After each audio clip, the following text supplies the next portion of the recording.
Caribbean, 1580. A ship cuts through tropical waters. Not fleeing, hunting. The captain isn't a criminal. He's a contractor. His crew isn't outlaws. They're employees of the richest woman in England, Queen Elizabeth of Marque. They're not breaking the law. They have a license, a document called a Letter of Marque that transforms theft into legal enterprise, piracy into policy, murder into investment returns. This isn't romantic adventure. This is the invention of offshore finance, the creation of the first system designed to steal wealth while maintaining plausible deniability, the prototype for every tax haven, shell company, and jurisdictional arbitrage scheme that exists today. Because here's what they don't teach you in school. Pirates didn't operate outside the system. They were the system. State-sponsored contractors executing foreign policy through violence and extracting wealth through legal technicalities. Those treasure chests buried on remote islands? Those weren't hiding spots. They were the first offshore accounts, wealth stored in jurisdictions beyond the reach of traditional authority. Assets held in places where questions weren't asked and records weren't kept. The Caribbean wasn't just a pirate haven, it was the world's first tax shelter. And the mechanisms invented there, the legal structures created to legitimize theft, they never went away. They evolved. Today, you don't need a ship and a sword. You need a lawyer and a Cayman Islands mailing address. The violence became paperwork. The treasure chests became bank accounts. The Letter of Marque became a corporate charter. But the game? Exactly the same. Steal wealth. Use legal technicalities to call it legitimate. Store it somewhere beyond the reach of the people you stole it from. Repeat forever. Welcome to offshore banking. Built by pirates, perfected by governments, now used by every corporation and billionaire who understands that the first rule of wealth is invisibility. Let's talk about the greatest return on investment in history. Not a tech startup, not a gold mine, a pirate. Francis Drake, 1577, leaves England on what's officially described as an exploration voyage. Queen Elizabeth of Marque is one of his primary investors. So are several nobles and wealthy merchants. They finance ships, crew, weapons, provisions. Drake's real mission? Raid Spanish treasure ships and colonies, steal as much gold and silver as possible, bring it back to England, split the profits. This wasn't rogue piracy. This was a venture capital expedition with royal backing. High risk, extreme potential returns, and complete deniability if anything went wrong. Drake circumnavigates the globe. Along the way, he attacks Spanish holdings up and down the Pacific coast of South America. The Spanish have no idea an English ship is even in the Pacific. They're not prepared. Drake plunders with impunity. The crown jewel, the Nuestra Señora de la Concepción, a Spanish galleon loaded with Peruvian treasure. Drake captures it. The cargo is staggering.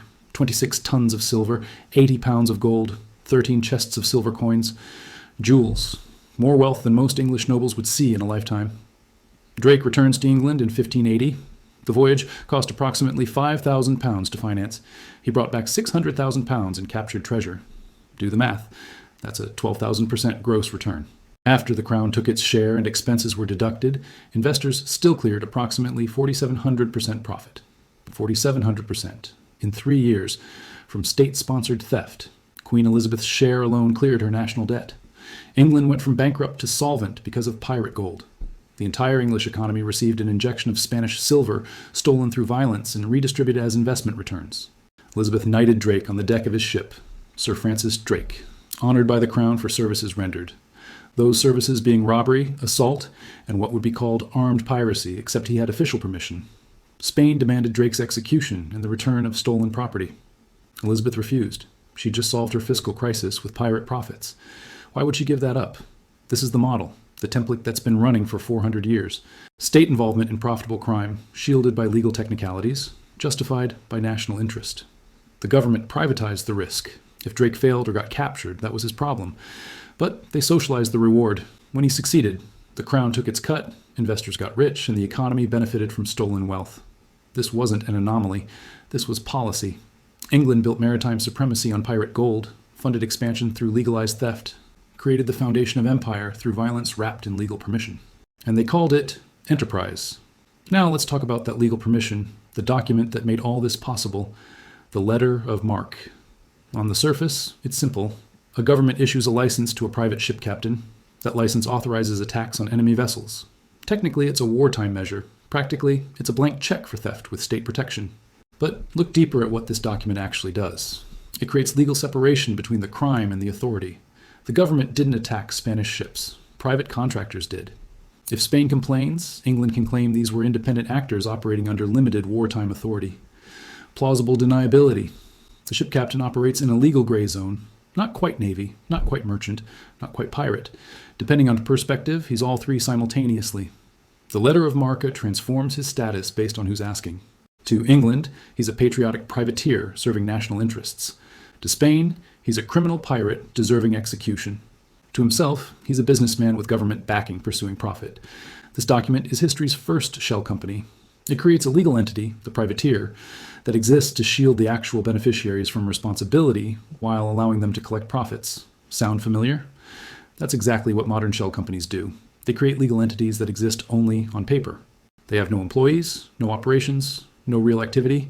They're just names on documents registered in specific jurisdictions.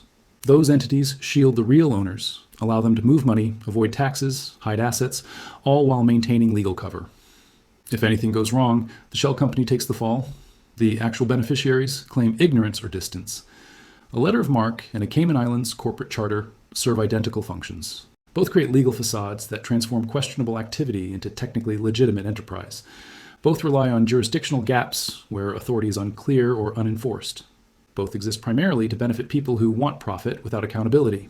The pirate had his letter of marque. The billionaire has his offshore entity. Different centuries. Same mechanism, same purpose. And here's the critical part. Both are completely legal. That's what makes them work. They're not breaking laws. They're exploiting the gaps between laws, using technical compliance to avoid the spirit of regulation while maintaining the appearance of legitimacy. The genius of the letter of marque wasn't that it made piracy legal. It's that it created a category where piracy and legitimacy became indistinguishable, where violence could be commerce depending on perspective, where theft could be patriotism with the right paperwork. Modern offshore structures do the same thing.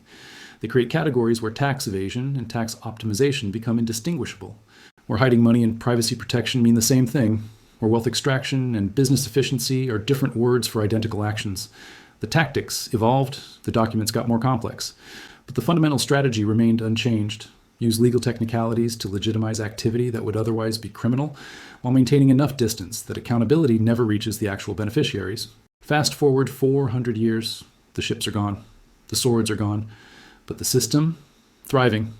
Apple, Amazon, Google, Microsoft, the most valuable corporations in history. They don't raid Spanish galleons, they raid the global tax base.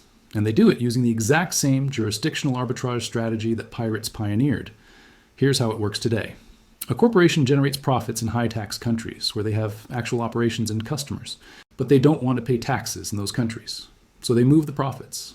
They do this through transfer pricing. The U.S. subsidiary licenses intellectual property from an Irish subsidiary.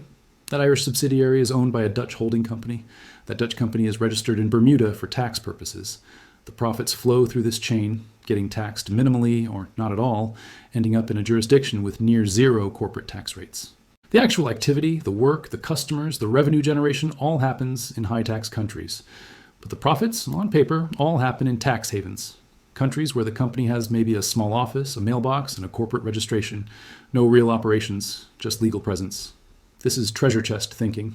Move the wealth to a jurisdiction beyond the reach of the authority you're avoiding. Store it where questions aren't asked. Use legal structures to make it all technically compliant. Pirates moved stolen Spanish gold to Caribbean islands beyond Spanish authority. Corporations move legitimately earned profits to Caribbean islands beyond tax authority. The islands are even the same. Cayman Islands, Bahamas, British Virgin Islands. Same locations, same function. 400 years later. The letter of marque let pirates operate in jurisdictional gray zones. Corporate charters and tax havens let companies operate in jurisdictional gray zones. Both rely on the gap between where authority exists and where it can be enforced. And just like piracy, this isn't illegal. It's technically compliant. These companies have lawyers, accountants, entire departments dedicated to ensuring every structure, every transaction, every profit transfer is defensible under some interpretation of some law somewhere. They're not breaking rules. They're using the complexity of international law the same way pirates use the complexity of maritime law. Find the gaps, exploit them, profit. The names changed. Captain became CEO, crew became employees, treasure became earnings. But the playbook is identical. Generate wealth through activity in one jurisdiction. Move that wealth to another jurisdiction where it can't be taxed or regulated. Use legal documents to make it all look legitimate. Maintain plausible deniability about the ethics while celebrating the profit. And it works, spectacularly. These companies pay effective tax rates in the single digits on hundreds of billions in profits. They accumulate wealth offshore that dwarfs the treasuries of most nations. They use that wealth to lobby for laws that protect these structures. The system self-reinforces. The rich don't pay taxes for the same reason pirates didn't pay customs duties. They understand that wealth has nationality only if you're foolish enough to leave it somewhere that claims jurisdiction over it. So, what's the lesson here? And what does 400 years of pirates-turned-corporate tax strategy teach us? First, offshore banking isn't some modern aberration. It's not a loophole that accidentally emerged. It's the foundational architecture of how wealth has been extracted and protected since the dawn of global trade. The system was designed by people who wanted to profit from activities they didn't want to be accountable for. It was perfected by governments that wanted revenue from actions they didn't want to officially sanction. And it's been maintained by the wealthy who understand that the first rule of keeping money is making sure no authority can claim it. Second, legality and legitimacy are different things. Everything pirates did with Letters of Marque was legal. Everything corporations do with offshore structures is legal. But legal doesn't mean ethical. It doesn't mean fair. It doesn't mean right. The game was rigged from the beginning. The people who invented the rules made sure the rules worked for them. Offshore structures, tax havens, shell companies, these aren't bugs in the system. They're features, deliberately designed, carefully protected. Third, invisibility is wealth. Real money doesn't show up on tax returns. Real wealth isn't in your name.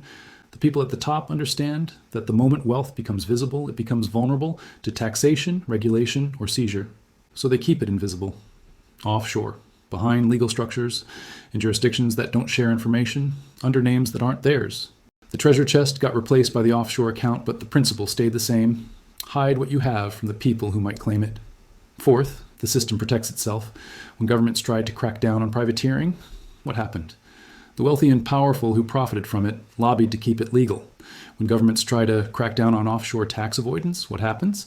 The wealthy and powerful who profit from it lobby to preserve it. OECD initiatives, tax reform proposals, international agreements, they all get watered down, delayed, or written with loopholes large enough to sail a pirate ship through. Because the people who would be affected by serious reform are the same people who fund political campaigns and control economic policy. Finally, you're not part of the system. You pay taxes because you're visible, your income is reported, your assets are tracked. You can't register yourself in the Cayman Islands and route your salary through a Dutch subsidiary.